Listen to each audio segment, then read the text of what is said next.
আর এবার নজর রাখবো কুদঘাটের দিকে। সেখানে বেসরকারি ইঞ্জিনিয়ারিং কলেজ বিক্ষোভের ছবি ধরা পড়ছে। বিক্ষোভের ছবি, 360 ঘন্টা ধরে অবস্থান, আর এবার অনশন। বকেয়া বেতনের দাবিতেই কি অবস্থান, নাকি আরো অনেক কিছু রয়েছে? সান্নিক রয়েছে আমার সঙ্গে। সান্নিক, কি কারণ এই অবস্থানের এবং এবার অনশনের সিদ্ধান্তের?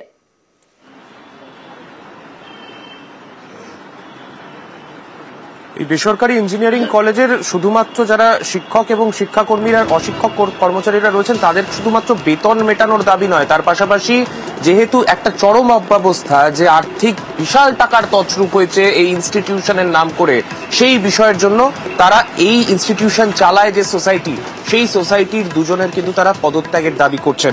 যারা অনশনে বসেছেন আজকে সকাল 11টা থেকে 360 ঘন্টার অবস্থান বিক্ষোভের পর যারা আমরণ অনশনে বসেছেন, তাদের সঙ্গে একটু কথা বলি। আপনাদের মূল দাবিগুলো কি কি রয়েছে? আমাদের মূল দাবি যেটা আছে, যে এখানে আমাদের যে ম্যানেজমেন্ট দীর্ঘ 26 মাস ধরে আমাদের বেতন দিচ্ছে না, সেটা তো আপনারা জানেনই, এর আগেও বারংবার বলা হয়েছে। এছাড়া ছাত্রদের যে শিক্ষার ভবিষ্যৎ, এই শিক্ষার ভবিষ্যৎটা ভীষণভাবে অনিশ্চিত।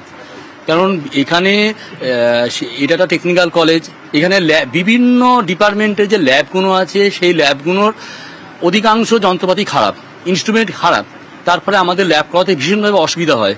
এছাড়া ছাত্রদের বিভিন্ন প্লেসমেন্ট জিনিসটা বহুদিন থেকে হচ্ছে না। ছাত্ররা আশা করছে অনেক টাকা দিয়ে ভর্তি হচ্ছে, যাতে অ্যাটলিস্ট প্লেসমেন্টটা যেন হয়, কিন্তু প্লেসমেন্টটা একদমই হচ্ছে না।